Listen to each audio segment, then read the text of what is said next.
ইরানের পরমাণু স্থাপনায় যুক্তরাষ্ট্র ও ইসরায়েলের যৌথ হামলার সম্ভাবনা আরও জোরালো হয়েছে। এমত অবস্থায় নতুন করে হুঁশিয়ারি উচ্চারণ করেছে তেহরান।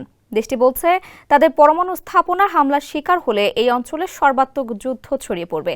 কাতার ভিত্তিক টিভি আল জাজিরাকে দেওয়া এক সাক্ষাৎকারে এমন সতর্কবার্তা উচ্চারণ করেছেন ইরানি পররাষ্ট্রমন্ত্রী আব্বাস আরাকচি।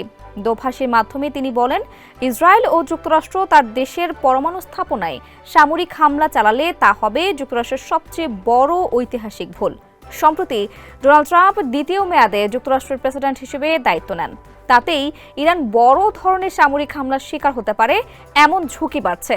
যদিও ট্রাম্প কিছুদিন আগেই ইঙ্গিত দিয়েছিলেন, State University of Bangladesh, admission going on.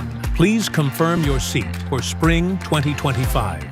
সামরিক নয় বরং আলোচনার মাধ্যমে তিনি ইরানি সমস্যার সমাধান করতে চান। প্রায় একই সুরে কথা বলছেন ইরানি কর্মকর্তারা। আরাকচির ভাষায় এজন্য আগে ইরানের উপর সদয় হতে হবে যুক্তরাষ্ট্রকে।